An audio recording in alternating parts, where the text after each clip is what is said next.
자, 보시면 1장부터 5장까지는 가나안 땅에 들어가는 이야기가 나왔고, 숙제로 여러분 읽어오셨을 지난 시간에 공부한 6장에서 12장까지는 가나안 땅을 정복하는 정복 전쟁의 이야기가 있었습니다. 그래서 정복할 때 중간 지역을 먼저 정복하고 남쪽 지역 정복하고 북쪽 지역 정복했다고 그랬죠.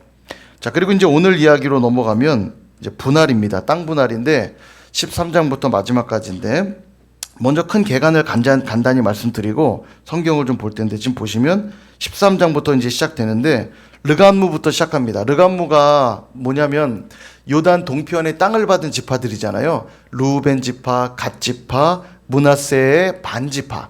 예. 므낫세는 양쪽 다 땅을 분배받거든요. 자, 그런데 이제 르감무 동편 땅 분배를 먼저 설명하고요. 왜냐하면 먼저 분배받았던 거니까. 다만 이들은 요단 서쪽의 정복 전쟁을 마친 후에 너희들이 같이 그 임무를 완수하면 그때 너희들이 이 땅을 정식으로 분배받을 거다, 이렇게 이제 이야기를 했죠. 자, 그래서 이제 먼저 르감무가 설명이 되는 거고요.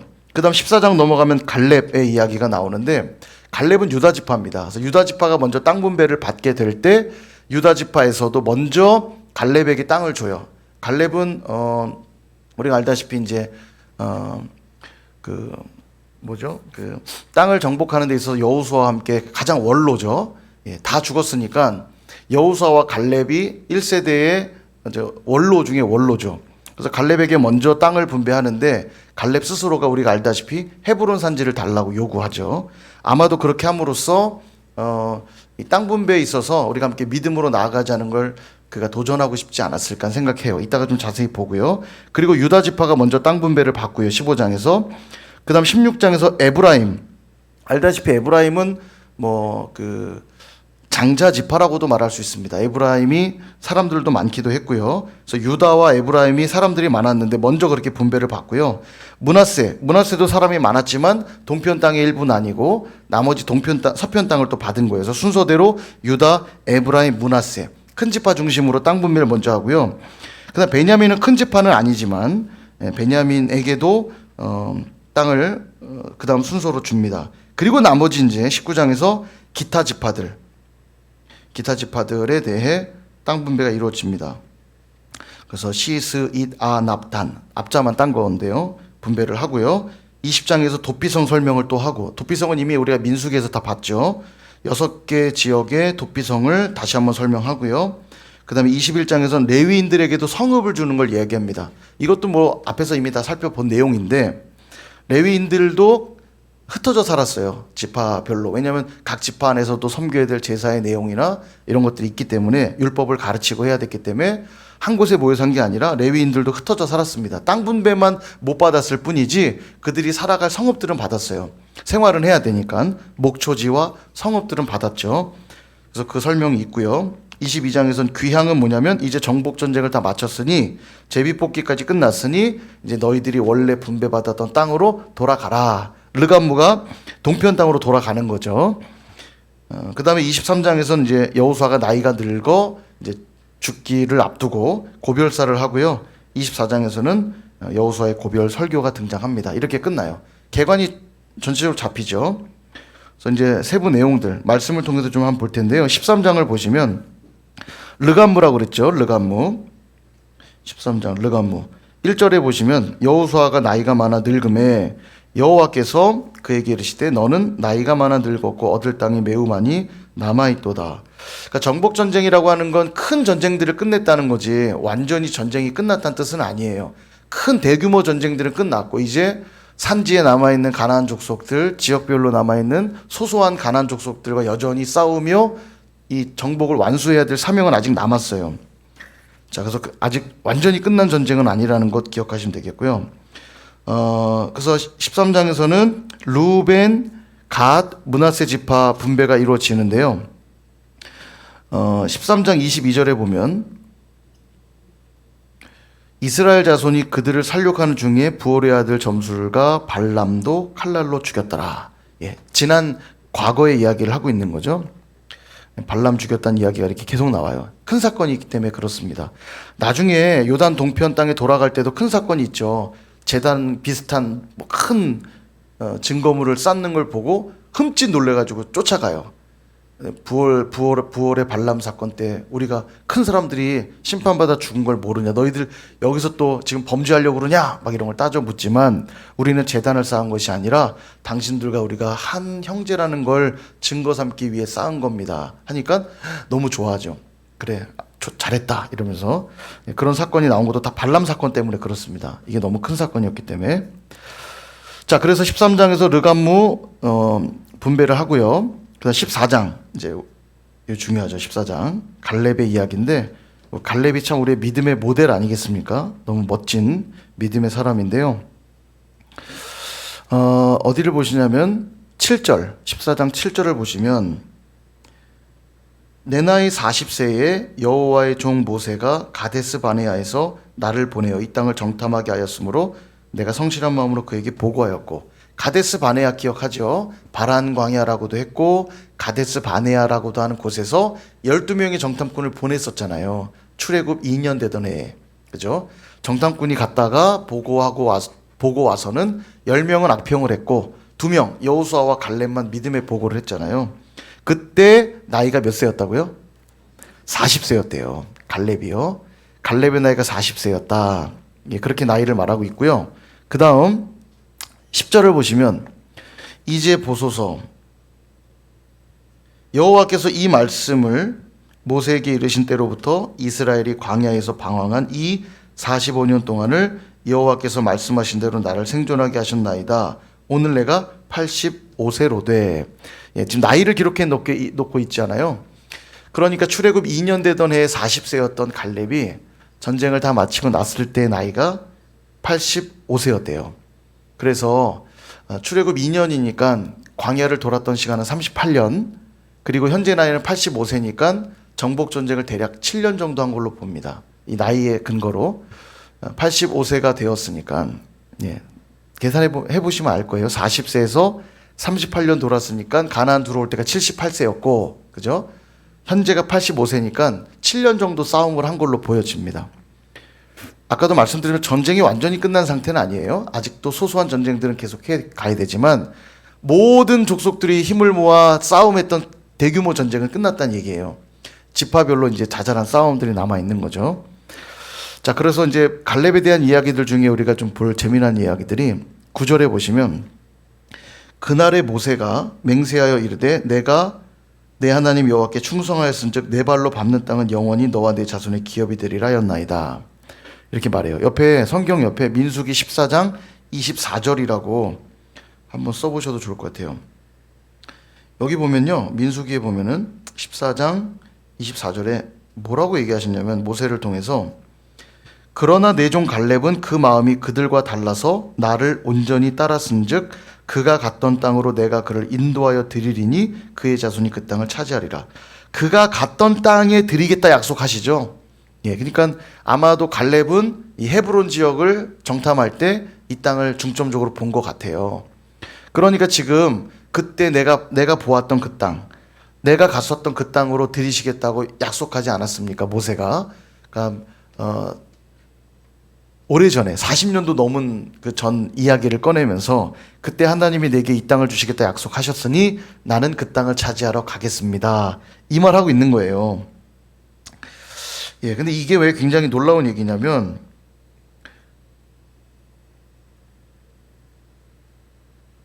예, 자, 보면,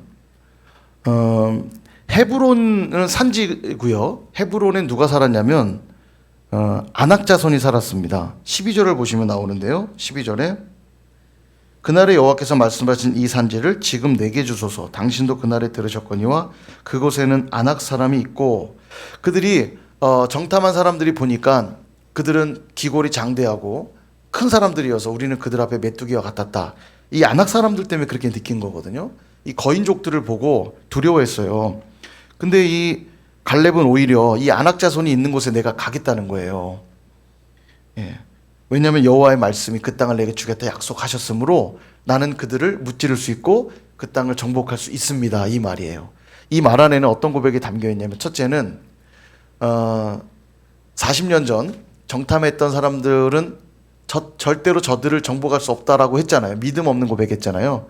근데 아직도 갈렙은 약속의 말씀을 붙들고 하나님을 증명하고 싶은 거예요. 하나님 우리에게 주시겠다 약속했기 때문에 반드시 주실 것이다. 봐라.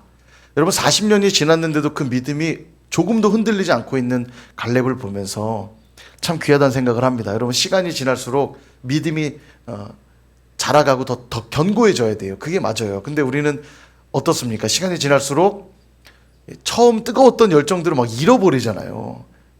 미지근해지고 그냥 하는 둥 마는 둥 하고 그렇지 않습니까? 갈렙에게서 배워야 돼요. 40년이 지났지만 여전히 하나님을 믿는 믿음이 견고했습니다. 여기 보시면 이런 말이에요. 11절에 모세가 나를 보내던 날과 같이 오늘도 내가 여전히 강건하니. 이게 말이 됩니까? 40세 때랑 똑같을 수가 있어요, 없어요? 이게 지금 정말 체력이나 이런 게 똑같다는 얘기일까요? 85세에 이제 노인이 됐잖아요. 40대 그 젊고 건장했던 때와 비교하면 이건 지금 건강한 상태가 아닙니다. 저는 그래서 오히려 이 말씀을 보면서 어떤 생각을 해보냐면 여전히 나는 싸울 수 있다는 게 믿음의 고백이라고 생각해요. 체력이 그때랑 난 똑같습니다. 그때 100m 15초 뛰었는데 지금도 저 100m 15초 뛸 수 있거든요. 이런 말이 아니라 분명 육신적으로야 그때 같지 않겠죠. 근데 그의 믿음은 나는 조금도 내 믿음은 퇴보하지 않았고 여전히 하나님이 나와 함께 하시면 나는 그들을 이길 수 있다라고 하는 믿음의 고백이라는 생각이 들어요. 얼마나 귀합니까? 믿음이 결코 퇴보하지 않았고 더 견고하여진 겁니다. 그래서 하나님을 증명하고 싶어하는 갈렙의 모습을 보면서 너무 도전이 되고요. 시간이 지날수록 도리어 그 믿음은 진짜 믿음은 약해지지 않고 더 단단해지는 걸 보게 돼요. 그래서 우리가 이걸 통해 갈렙에게서 좀 배웠으면 좋겠고요. 그리고 갈렙이 먼저 나서서 내가 저 아낙 자손에게 가겠다라고 말할 때 그 뒤에 서 있던 많은 2세대들이 아낙 자손 우리가 정복할 수 있을까 두려워했겠죠. 그러나 리더십이었던 이 갈렙이 별거 아니야. 내가 보여줄게. 하나님 우리와 함께 하셔. 라고 할 때 여러분 어땠겠어요? 고무됐겠죠. 그래 우리 함께 가자. 우리의 원로인 갈렙이 할 수 있다는데 앞으로 가자. 리더는 그렇게 또 모범을 보이는 사람들이기도 합니다. 그죠? 그래서 우리가 갈렙 같은 믿음이 필요해요. 특별히 리더십들은 더더욱 갈렙 같은 믿음이 필요합니다. 야, 니들만 앞으로 가라! 이렇게 하시면 안 되고, 나를 따르라 해야죠. 나를 따르라. 나를 따르라는 말은 내가 먼저 갈게. 내 뒤를 따라와라 이거죠. 혼자 가게만 만드는 백성들도 그러면 안 되고, 또 리더는 나는 안 가고 니들만 가라 이래도 안 되고, 같이 팀워크를 잘 이루어야겠죠. 그래서 갈렙과 같은 사람들이 다 되시기를 바랍니다. 오늘 여기 계신 분들은 다 리더들이잖아요. 그죠? 다 리더가 되신 분들이니까 갈렙의 믿음을 소유하시기를 바라고요. 15절을 보시면 이것도 좀 중요한 표현인데 헤브론의 옛 이름은 기럇 아르바. 이 아르바는 아낙 사람 가운데 가장 큰 사람들을 가리키는 표현이었어요. 그러니까 그 동네는 거인족의 동네 뭐 이런 이름이죠. 기럇 아르바란 이름이. 그러니까 얼마나 거기에 기골이 장대한 사람들이 살았는지 알 수 있고요. 그래서 기럇 아르바, 헤브론 같은 이름이에요. 그리고 아브라함이 묻혔던 마므레 상수리 나무 마므레란 이름이 또 나오는 창세기엔요. 이 마므레, 헤브론, 기럇 아르바 다 같은 이름이에요. 그러니까 이 지역이 아브라함이 묻힌 무덤이 있었던 지역이라는 것도 알 수 있죠. 자, 그다음에 15장 넘어가면 유다 자손의 이제 땅 분배가 나오고요. 읽어보시면 되고요. 유다는 이제 워낙 또 큰 족속이고 사람들도 많았습니다. 그래서 큰 땅을 분배해주고 있고, 자, 그 다음 16장에 넘어가면 역시 또 장자 지파면서 사람이 많았던 에브라임 지파를 땅을 나눠주고 있는데요. 그 전에 참 15장 63절에 보시면 15장 63절 제일 마지막 절이죠. 여기 보시면 계속 이들이 땅을 분배받고 나서 정복 전쟁을 이어가야 되는데 가나안 족속을 남겨두지 말라고 그랬거든요. 근데 어떤 일이 벌어지면 63절에 보면 예루살렘 주민 여부스 족속을 유다 자손이 쫓아내지 못하였으므로 여부스 족속이 오늘까지 유다 자손과 함께 예루살렘에 거주하니라. 이 여부스 족속을 몰아내지 않으므로 그들을 종삼아 그냥 살아요. 편하잖아요. 그들을 종으로 부리면. 근데 그래도 물리쳐야 돼요. 나중에 이들이 올무가 되거든요. 근데 이 여부스 족속을 쫓아내는 사람이 있습니다. 나중에 누가 쫓아내죠? 예루살렘에 살고 있던 여부스 족속을 완전히 쫓아내고 그 땅을 도성으로 삼은 사람이 있어요.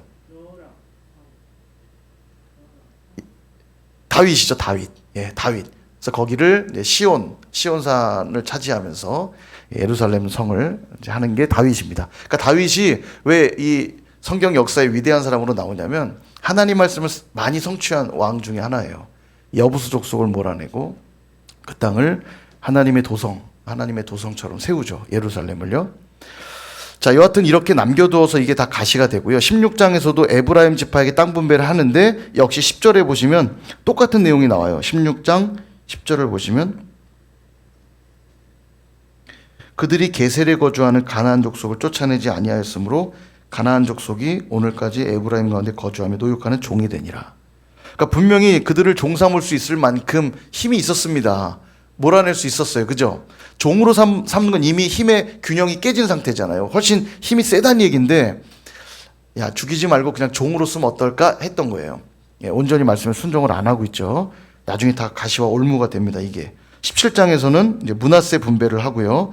므낫세도 숫자가 많았는데, 므낫세 지파의 좀 독특한 점은 예전에 민수기에서 한번 봤는데, 17장 3절을 보시면, 헤벨의 아들 길르앗의 손자 마길의 증손 므낫세의 현손, 중요한 건 이 슬로브앗이라고 하는 자가 아들이 없고 딸만 있었던 거예요. 딸들의 이름이 말라, 노아, 호글라, 밀가, 디르사. 아들이 있어야 기업을 아들에게 물려주는데 딸만 있다 보니까 기업이 끊기게 생긴 거죠.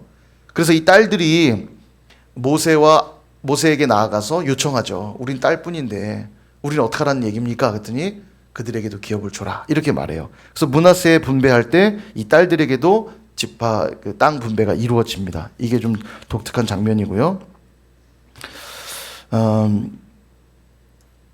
그 다음에 14절에 보시면 요셉 자손에 대한 이야기가 나오는데, 요셉 자손이라 함은 에브라임과 므낫세를 다 합친 이야기죠. 에브라임과 므낫세 사람들이 여호수아에게 가서 한다는 말이, 우리가 이렇게 큰 민족이 되었는데 한 제비 한 분깃만 주는 게 말이 됩니까? 좀 더 주시면 안 돼요? 이런 말을 해요. 그랬더니 여호수아가 뭐라고 하냐면 15절, 네가 큰 민족이 되므로 에브라임 산지가 너무 좁다면 브리스 족속과 르바임 족속의 땅 삼림에 올라가 스스로 개척하라, 이렇게 말합니다.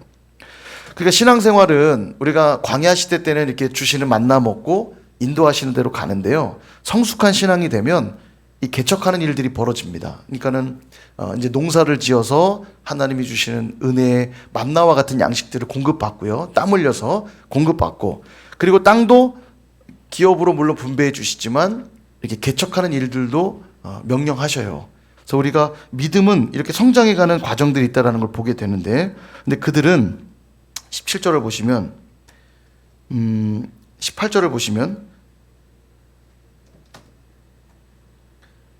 그 산지도 내 것이 되리니, 아까 말했던 그 산지들을 개척하라고 말했죠. 살림이라도 내가 개척하라. 그 끝까지 내 것이 되리라. 개척하면 네 것이 될 수 있다는 거예요. 그러니까 믿음을 가지고 도전하면 더 많은 기업들을 얻을 수 있다고 말씀하고 있는데, 보세요. 가나안 족속이 비록 철병거를 가졌고 강할지라도 능히 쫓아내리라. 그러니까 믿음으로만 차지할 수 있는 겁니다. 하나님의 땅들은요. 근데 가나안 족속이 철병거를 가졌다고 나오잖아요. 그러니까 이들이 철기 문화를 가졌으니까 얼마나 두렵겠어요. 일반적으로 청동기 문화로 이해가 되는데 그들은 철기 문화를 가지고 있으니 이미 무기 자체가 게임이 안 되잖아요. 그러니까 믿음으로만 도전할 수 있는 건데, 결국은 이 가나안이 가진 철병거 때문에 사사기 1장에도 나오지만 그들은 응전하는 일들을 포기합니다. 그러니까 그냥 가나안 족속들하고 더불어 살죠. 나중에 이게 심각한 문제가 됩니다. 자, 18장으로 넘어가면 베냐민 지파 땅 분배가 이루어지고요. 예, 베냐민 지파 땅 분배 일어나고 19장으로 넘어가면 기타 지파들 땅 분배가 있게 됩니다. 자, 20장으로 넘어가서 좀 빨리 갈게요. 20장으로 넘어가서 도피성에 대한 설명들이 나오고요. 도피성은 이미 우리 앞에서 봤으니까 그냥 쭉 읽어보시면 되겠습니다. 21장 레위인들의 성읍 분배 얘기 나오는데요. 레위인들의 성읍도 이미 앞에서 본 내용이기 때문에 읽어보시면 대략 이해하실 거고요. 19절만 좀 한번 보시면, 21장 19절 보시면, 제사장 아론 자손의 성읍은 모두 13성읍과 목초지더라. 그리고 20절, 레위 사람인 그앗 자손 중에 남은 자들은 가족들 곧 그앗 자손에게는 제비보에 보낸 집에 성읍 주었고, 괜히 읽었네요. 내용인즉 아론 자손 비롯하여 그앗, 게르손, 무라리. 이 세 계열이라고 그랬잖아요. 레위는 항상 이 세 계열을 기억해야 되거든요. 게고무, 게르손, 고핫, 그다음에 무라리. 그리고 아론. 이렇게 아론은 대제사장 계열이고요. 나머지 세 개의 아론의 자손대로 성읍을 나눠줬다. 그 내용이에요. 읽어보시면 되겠고요. 22장. 자, 22장이 좀 중요한 내용이 나오죠. 귀향을 하게 됩니다. 동쪽 지파 땅을 분배받은 르감무 세 지파가 이제 돌아가게 되는데 어떤 일이 벌어지냐면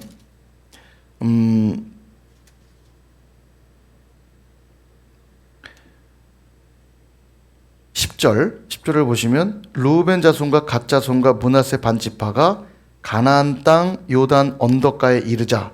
요단이라고 하는 것은 동편과 서편을 가르는 기준이잖아요. 요단강쯤 이르러서 드디어 이제 요단 동편으로 넘어가야 될 타이밍인데 그때 거기다가 큰 제단을 쌓아요.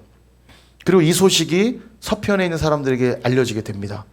그러니까 이제 바알 부올 사건으로 인해서 그들이 또 지금 반역하려고 그러나 보다는 생각에 깜짝 놀라서 사람들을 보냅니다. 너희들이 지금 또 범죄하려고 그러냐? 그런 얘기를 하죠. 그러나 그게 아니라고 설명합니다. 어디에 나오냐면 28절에 보시면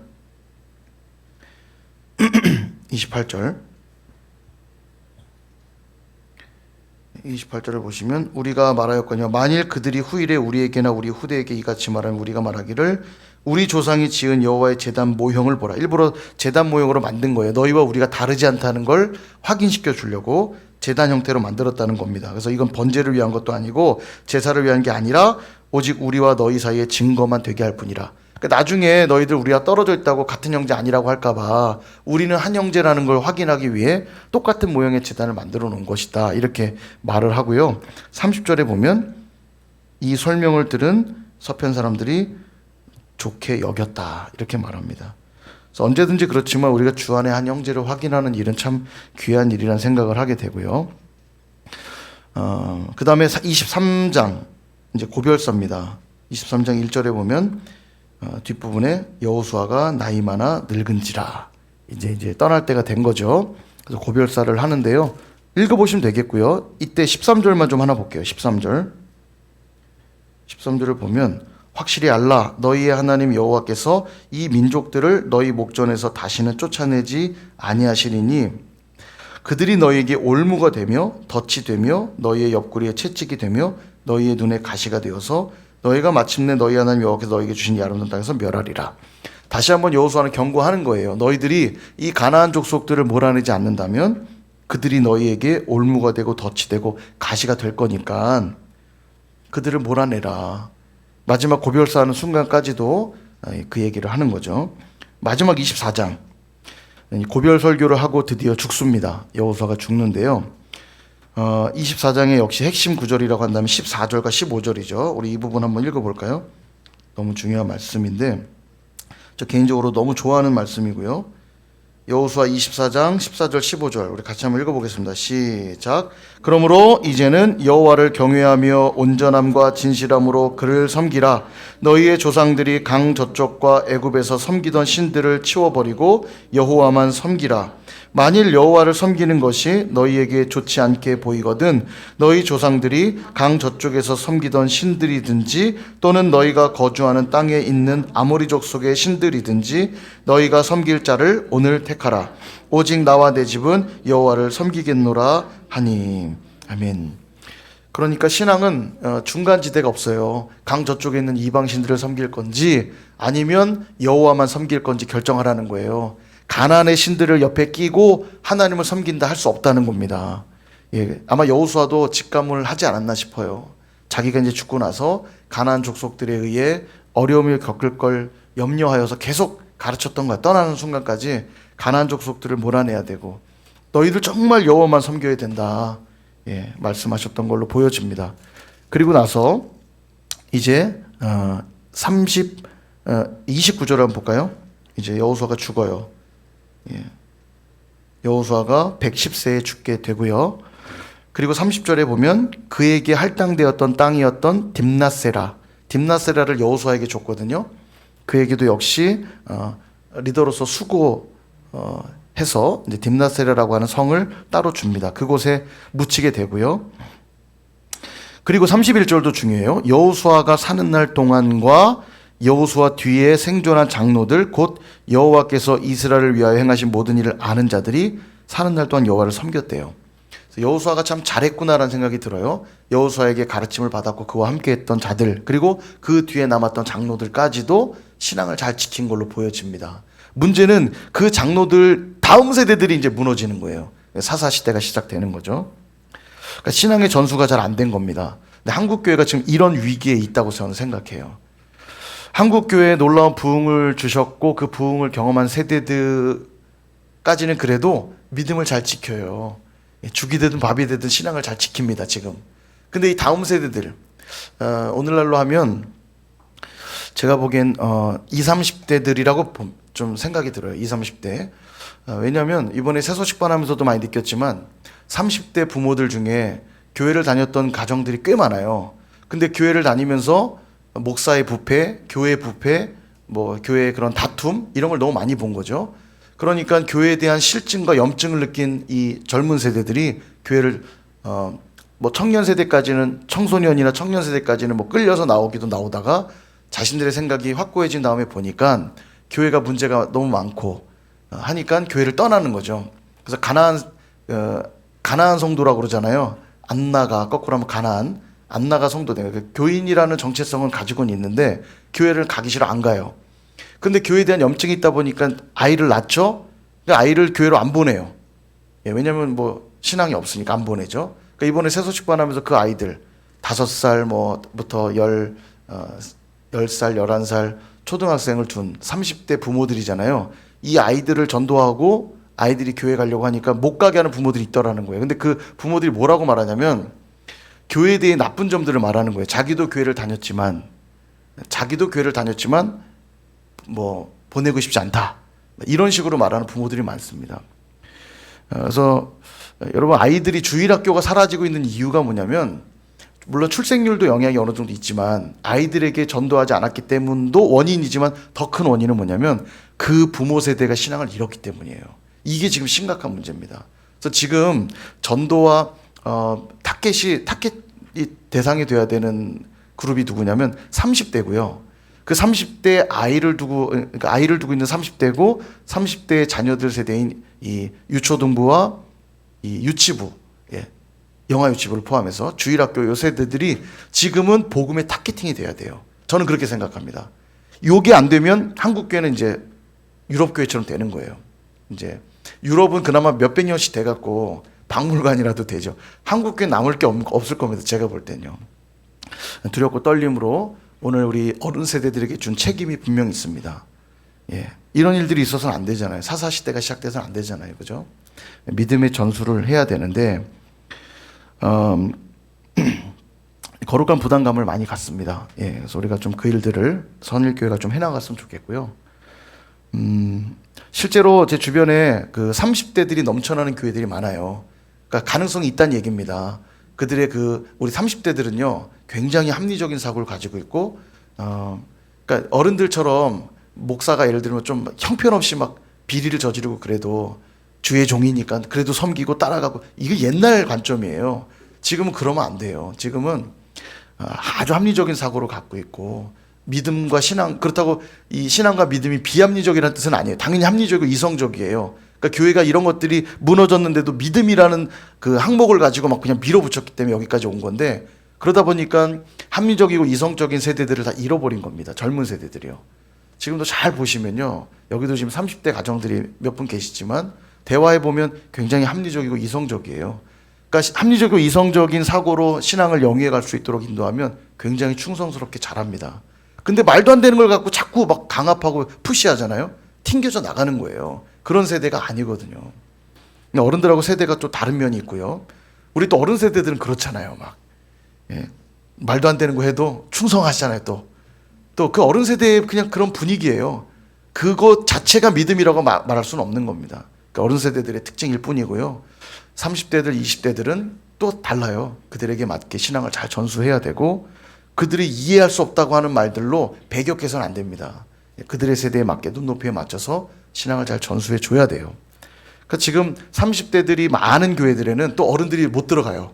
이게 참 이게 세대의 간극이 벌어졌다고 말할 수 있겠죠. 어쨌든 우리가 신앙은 분명히 전수가 돼야 됩니다. 영원토록 우리가 신앙을 교회를 이끌어갈 게 아니잖아요. 우리는 우리의 몫이 있는 겁니다. 그 부분들을 하고요. 우리에다가 제가 거기 저는 우리 쪽에 들어가는 세대는 아닌 것 같아요. 전 조금 아래 세대인 것 같은데 그래도 우리 어른 세대들은 신앙을 전수할 책임이 있는 거예요. 그래서 여러분들이 가진 가치관으로만 신앙을 자꾸 영위하려고 하면 안 됩니다. 생각을 자꾸 열어주셔야 돼요. 제가 딱 가운데 낀 세대입니다. 어른 세대랑 다음 세대 제가 딱 낀 세대예요. 제가 이걸 연결하는 게 전 제 사명이라고 생각하고 제가 다리 놓는 사역을 한다고 저는 생각해요. 제일 불행한 세대입니다. 여기도 못 끼고 저기도 못 끼는. 열로 가면 꼰대 소리 듣고 일로 가면 젊은 세대 소리를 들어갖고 아주 복잡해요. 제가요. 제 세대가 그래요. 근데 그건 제 사명이라고 생각해요. 그래서 제가 자꾸 도전할 거예요. 부탁드릴 겁니다. 그럴 때마다 여러분들의 그 옛날 방식의 신앙의 어떤 가치관을 갖고 자꾸 밀어내지 마시고 마음을 열고 자꾸 받아주셔야 돼요. 예, 그래서 우리가 이제 뭐 잠옷실을 자꾸 만들고 이곳에서 우리 젊은 세대들이 예배할 수 있는 분위기들을 자꾸 만들려고 하는 이유도 그런 차원들의 이야기입니다. 그래서 이런 것들에 자꾸 힘을 모으고 함께 다음 세대들이 다시 교회로 돌아올 수 있도록 우리 젊은 세대들이 돌아올 수 있도록 우리 어른들이 돌아올 수 있다면 교회 다시 부흥합니다. 그리고 그러니까 30대들이 돌아오면요. 이걸 위해서 돌파해야 될 대상이 누구냐면 어른들을 직접적으로 접촉할 수 없기 때문에 아이들이에요. 그래서 우리 영아 유치부, 유초등부 아이들이 예수님을 믿으면 집에 가서 얘들이 전도해요. 엄마 교회 가자, 아빠 교회 가자 이렇게 하거든요. 그럼 사실 교회를 안 나갔던 세대가 아니기 때문에 교회를 접했던 세대이기 때문에 아이들이 자꾸 가자 그러면 대부분 부모들은 아이들 의견에 따라줍니다. 그래 한번 가줄게. 그리고 가줘요. 왔을 때 딱 잡아야 됩니다. 이게 중요한 거예요. 요때 왔는지 안 왔는지 신경도 안 쓰고 내버려 두고 막 이러면 안 돼요. 관심 가져주고 잘 오셨습니다. 환영해주고 교회 분위기가 내가 생각한 것과 다르네. 부정적인 생각들이 있기 때문에 그렇지 않다는 걸 보여줘야 돼요. 교회가 잘 섬겨야 되고 그들을 돌보고 관리하고 그래서 교회에 다시 나올 수 있도록 이게 되게 중요하다는 것 기억해 주시면 좋겠고요. 마지막으로 여기 32절을 보면 재미난 이야기가 나와요. 뭐냐면 이스라엘 자손이 애굽에서 가져온 요셉의 뼈를 세겜에 장사했으니 이곳은 야곱이 베크시타를 주고 세겜의 아버지 하몰의 자손들에게 산 밭이라. 요셉 자손의 기업이 되었는데 요셉의 뼈를 세겜에 장사했다. 이게 엄청나게 긴 세월이 지금 지난 건데요. 여러분 창세기 50장에 보면 제가 화면을 통해 보여드릴게요. 창세기 50장을 보면요. 요셉이 유언을 남기죠. 기억하실 겁니다. 요셉이 뭐라고 유언을 남겼죠? 요셉이 이스라엘 자손에게 맹세시켜 이르기를 하나님이 반드시 당신들을 돌보시리니 여기서 내 해골을 메고 올라가겠다 하라. 이때만 해도 애굽에 완전히 자리 잡았을 때예요. 너희들 언젠간 이 땅을 떠날 거거든. 그러니까 내 해골 가지고 가야 돼. 이렇게 말해요. 그러니까 요셉의 해골을 보는 동안 늘 이들은 생각했을 겁니다. 우린 언젠가 이 땅을 떠날 거야. 예. 그리고 출애굽기 13장에 가보면요.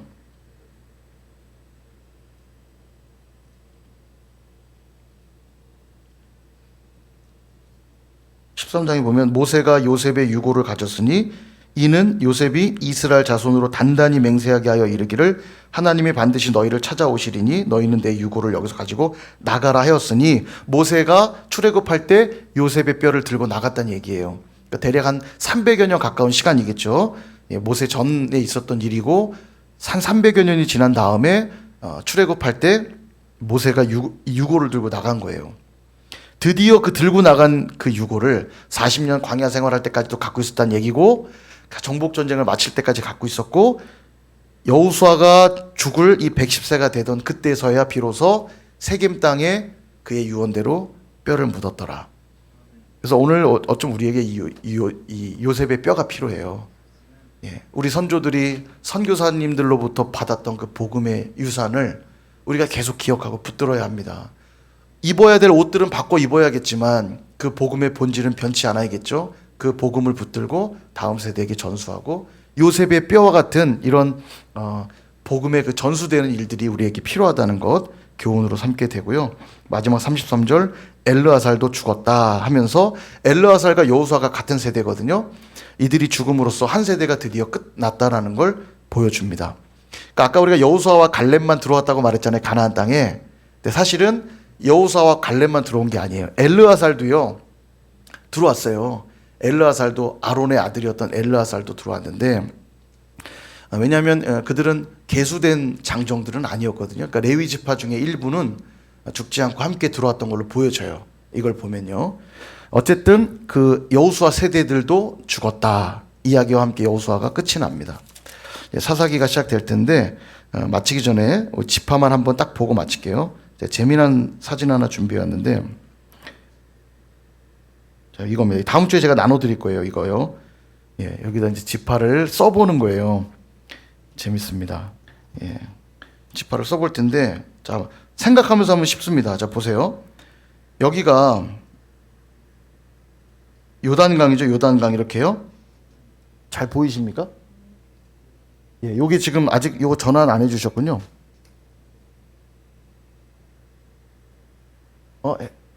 된 거구나.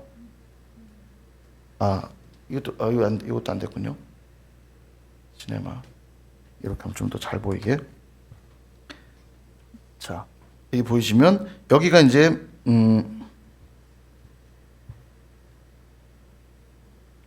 여기가 갈릴리고요. 갈릴리. 예. 그리고 여기가 사해. 지도가 대충 눈에 들어오시죠? 빨리 끝내요? 대답들이 없어져. 끝낼 겁니다, 이제. 예. 자, 지도가 현재 이렇고요. 이게 그림이 용량이 큰가 봐요. 말을 잘 안 듣습니다. 자, 요단 동편. 여기 이제 중심으로. 여기가 요단 동편이고요. 요단 동편은 르감무잖아요. 르감무. 자, 르감무를 기억하세요. 루벤. 아래에서부터 르감무입니다. 루벤. 그 다음에 갓. 그 다음에 므낫세 반. 예, 반. 이 반은 절반이라는 뜻이에요. 반이에요. 므낫세 반. 그리고 이제 요단 서편으로 넘어오면 아래쪽부터 생각하시면 돼요. 땅덩어리가 크니까 누구겠어요? 이 남쪽에. 제일 먼저 분배받았던 유다. 그리고 여기쯤이 헤브론입니다. 헤브론. 여기를 이제 갈렙이 받은 건데 어쨌든 유다 지파가 제일 커요. 그리고 여기 유다 안에 들어있는 지파가 시므온이거든요. 근데 이 시므온은 이렇게 생각하면 쉬울 것 같아요. 뭐냐면 창세기에 그 형제들이 곡식 구하러 가잖아요. 애굽에. 그때 이제 총리로 있던 요셉을 만났을 때 다 돌려보내면서 한 형제만 감옥에 가둬두죠. 그 가둬둔 형제가 누구냐면 시므온이에요. 아마도 이 시므온이 시므온을 가둬둔 이유가 죽이자고 할 때 제일 앞장섰던 사람이 이제 시므온이었던 것 같아요. 그러니까 요셉이 이제 시므온만 가둬둔 것 같아요. 한 번 더 당해봐라인지 몰라도 어쨌든 시므온 지파는 성경에 보면 크게 뭐 활약상들이 별로 없어요. 그리고 유다가 이제 돌아가서 약간 맏형처럼 시므온 꼭 데리고 돌아올게요. 너무 걱정하지 마세요. 아버지를 위로하기도 하거든요. 유다 지파 안에 그래서 시므온이 있다고 생각하시면 되는데 나중에 쥐도 새도 모르게 이 시므온 지파는 사실 사라져요. 역사 속에 그냥 희미해집니다. 예, 아무튼 그렇게 되고요. 유다가 중요해요. 유다. 남쪽의 유다. 그 다음에 두 번째 분배받았던 게 어디였죠? 기억나세요? 에브라임이었죠? 예, 에브라임 요 큰 땅을 봤습니다. 여기도 큰 땅이에요. 에브라임 중앙지역. 이스라엘 전체 땅에서 중앙지역이니까 가장 알짜배기 강남 이런 데 준 겁니다. 강남. 예, 에브라임 여기 딱 주었고요. 자, 그 다음 나눠주는 게 므낫세였잖아요. 므낫세 여기입니다. 여기도 반. 이쪽에 반, 이쪽에 반. 순서대로 유다, 에브라임, 므낫세 이렇게 순서대로 줬고요. 그 다음 분배했던 지파가 베냐민이었거든요. 바로 유다와 에브라임 가장 큰 족속들이거든요. 지파. 유다 지파와 에브라임 지파가 가장 컸고 싸우면 가장 치열하게 싸울 수 있는 사람들이에요. 그러니까 그 사이에 완충 역할을 하도록 베냐민 지파가 여기 들어갑니다. 이렇게. 왜 베냐민이 완충 역할을 하냐면 에브라임과 므낫세는 요셉의 아들들이잖아요. 요셉의 가장 피부치 누구예요? 동생. 베냐민이잖아요. 라헬이 요셉과 베냐민을 낳았잖아요. 그러니까 요셉의 가장 친동생이 베냐민이었던 것처럼 에브라임과 므낫세랑 베냐민은 좀 친근했었던 지파들입니다. 그 다음 유다와 베냐민도 친근했어요. 왜냐하면 기억하실 거예요. 베냐민을 이제 데리고 와야 곡식을 줄 것이다. 이렇게 말하니까 누가 앞장서서 책임지겠다고 하냐면 유다가 앞장서서 내가 베냐민 동생을 못 데려오면 우리 가족 다 죽이십시오. 내가 책임지고 데려올 테니까 보내주세요, 아빠. 이렇게 얘기하죠. 그러니까 야곱이 그래 그럼 알았다. 내가 너 믿고 보낸다. 그래서 유다와 베냐민 그런 어떤 친분 관계들이 있어요. 그러니까 완충 역할을 할 수 있는 사람이죠. 베냐민 지파가요. 이렇게 기억하면 외우기 좋아요. 르감무 동편 외우시고 밑에서부터 큰 땅 유다, 유다. 그다음에 에브라임, 므낫세 쓰고 완충 역할을 했던 베냐민. 자, 그다음에 그 옆에는 뭐냐면 단지파고요. 단. 위로 올라가서 여긴 좀 헷갈릴 수 있지만 그래도 설명하면 이사갈 지파고요. 여기 이사갈. 그다음에 여기 이제 스불론. 여기는 납달리인데요. 자, 여기 보시면 스불론과 납달리가 갈릴리에 포함된 지파들입니다. 여기가요. 예. 그래서 예수님이 갈릴리에서 사역하는 걸 성경에 뭐라고 예언하고 있냐면 스불론과 납달리 땅에 뭐 해가 비침이요 막 이런 표현 나오거든요.